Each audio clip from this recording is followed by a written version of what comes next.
Hey guys, welcome into the 14. I'm Nick Cole, and we're breaking down the Week 7 SEC football games from a betting perspective. Today, we're talking about the Ole Miss Rebels visiting the Tennessee Volunteers on Saturday night. This game kicks off at 7:30 p.m. Eastern at Neyland Stadium in Knoxville. The game's going to be televised on the SEC Network. From a betting perspective, this game opened with Ole Miss as a 4-point road favorite, and the lines moved down to 2.5 as of the recording of this video. The over-under on this game opened at 85.5 and has dropped down to 82.5. I'll bring our betting analyst, Christopher Smith. Christopher, the one thing we know for sure in this game is they're expecting some points, right? Yeah, I may be alone here, but I was a fan of the Alabama LSU 9-6 games back in the day. And I know you have Texas and Oklahoma eventually coming to the SEC, but if you are more of a fan of the Big 12 style of football, it's here in the SEC. And Lane Kiffin and Josh Heupel exemplify that. So we'll see if they get to 82.5, but it's definitely that type of game. If you like high scoring, if you like very little defense, then you'll probably like watching this game. But Nick, why don't you tell us about the weather, injuries, and Nick's news and notes? Sure. So let's start with the weather. Obviously, we've got an evening kickoff in Knoxville, and we're reaching that time of year where it can get a little bit chilly. We're looking at a forecast of the game being in the 50s for most of the evening, and obviously a temperature dropping as the night goes on. Wind for this game, about 8 to 10 miles an hour, which is right on the cusp of being meaningful, but we don't have a chance of rain or anything like that. From an injury standpoint, Ole Miss, start there first. Wide receiver Jonathan Mingo has a foot injury, and it still seems to be out. He missed last week's game against Arkansas.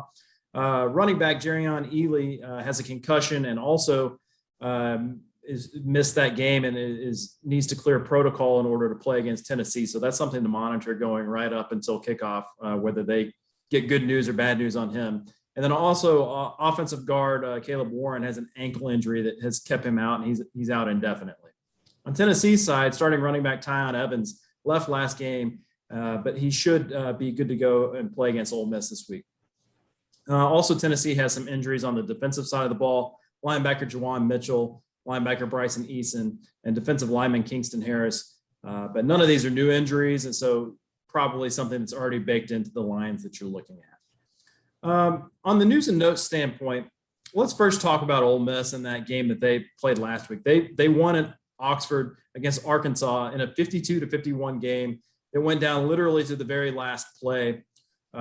They did not cover, unfortunately, for those of us who bet on the Rebels. They were a 6-point favorite and made a stop that they thought would end the game, but there's actually 1 second left. And Arkansas scored to what we thought might be the tying score in that game. And they decided to go for 2, try to go for the win on the road. And Ole Miss's defense actually made a play to stop that game and win by 1 point. So the over definitely hit on that game, but the Rebels were unable to cover against the Hogs. And then on the other side of the field, is there any team playing better offensively than Tennessee right now in the SEC? And Hendon Hooker, starting quarterback for the Vols, continues to look efficient. He completed 17 of 23 passes for 225 yards and 3 touchdowns, and then ran for another 66 yards and rushed in another touchdown. So the Josh Heupel offense, that machine is getting rolling, and Hooker looks like the guy at quarterback for the Vols right now. So a lot of confidence up on the hills in the Smoky Mountains this week coming into this game. That, like we said, should be no shortage of points there. And the last thing I point out before I pitch it over to you, Christopher, is this is Lane Kiffin's official return as a head coach against the Vols in Knoxville after obviously he coached there for 1 year in 2009, left to go to USC following 1 season. He's been back a couple times as the offensive coordinator at Alabama, but this is the first time he's the face of a program walking into Neyland Stadium. It'll be interesting to see the reception he receives just because, it's been over a decade, and I think a lot of Vols fans have come around. They were really mad, burning mattresses and all that stuff when he left. But I think a lot of them have come around to the idea like, boy, we wouldn't mind having him back here under some different circumstances. So, Christopher, how do you think this all plays into how we're going to make some money betting on this game?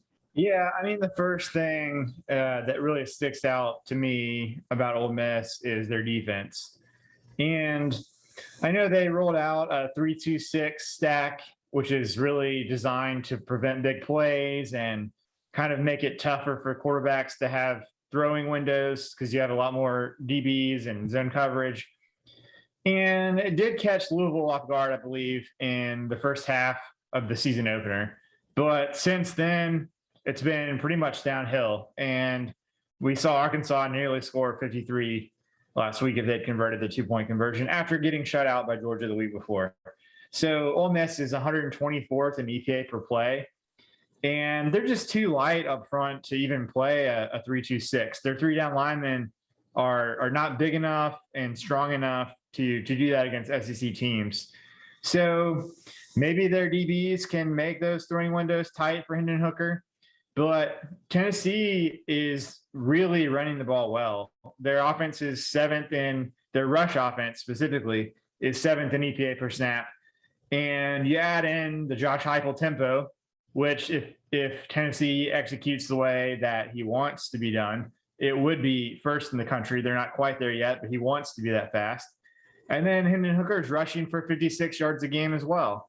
So Ole Miss's defense is a major concern for me, especially as a favorite on the road here. Tennessee, looking at the other side of the ball, doesn't have a great pass rush. And some of what we've seen from Tennessee has been a little fortunate. I mean, they played Missouri, they played South Carolina. You know, Vanderbilt may be the only team that can make those two teams look like SEC competition this season. And, you know, they nearly gave up 400 yards of offense to both of those teams, and they nearly gave up 50% completion rate on third downs to Missouri and South Carolina. Now they get Ole Miss after putting up within relative to the strength of the opponent, pretty poor numbers that they peppered over with their really good offense. So as many snaps as there could be in this game, as both teams like to run tempo, Tennessee could get worn out. The thing that I want to know about Ole Miss is they're probably going to be missing Mingo still, and they're already down, not as deep or not as talented at receiver as they were last season. So, you know, does that mean Corral can still hit big plays downfield in this game? Or does that mean that Ole Miss will just need to rely on its running game and kind of get things not as quickly? I still think even if they did that, they would move the ball down the field and score, but maybe not fast enough to, you know, with a game in the 80s for the total. So the last time that I've seen Tennessee have this big of an edge in the running game this season, it beat Missouri 62-14. And that was as a 2-point road underdog. Evans, which you mentioned in the injury report, has graded out, according to Pro Football Focus, as by far the best player on Tennessee's offense this season. So it sounds like he'll play, but it's very important for the Vols that he be 100%, because that's a huge edge that Tennessee has in this game, and they need to take full advantage of it. So, Nick, who are you betting on this game, and let us know why? So as much as I would love to take a Lane Kiffin over, well documented, I just can't get to 82.5 in this game, even with both of these teams proving that they can score in bunches. And yeah, Ole Miss's game was over 100 points total last week. Tennessee's been scoring in the 40s to the 60s, but there's just too many things. These teams run the ball too much. I know they run at tempo, but they run too much for me to feel really, really good about taking an over when we're talking about a total in the mid 80s. So I wouldn't put money on this either way, but I'm going to take, for the purposes of these picks, under 82.5. And then I'm picking a side on this game.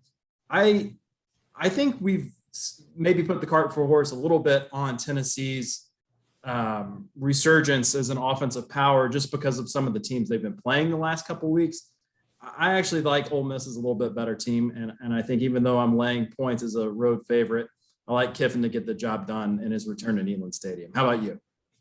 Well, I certainly think that some people are putting the cart before the horse, as you said, with the Tennessee defense. But I think the opposite is true with the offense. Not that they're going to do that against Alabama or Georgia, but I do think in this game, the Ole Miss defense is just about as bad as any SEC defense that Tennessee is going to face all season. And I actually think that the wrong team is favored here. I think Tennessee should be favored, especially at home. I don't think that Ole Miss is going to have any answer unless they completely blow up their scheme and start over and revert back to last year. Even then, I don't know if you want to do that midseason. So I'm going to take Tennessee plus 2.5, and I'm also going to go the under 82.5. You look at the Ole Miss Arkansas game last week. I think there was only 7 points after the first quarter. So, of course, any Ole Miss game they could pop off like that, but I don't think we see another fourth quarter like we saw last week. So, Tennessee and the under for me. For Nicole, I'm Christopher Smith for the 14, and we'll talk to you next week.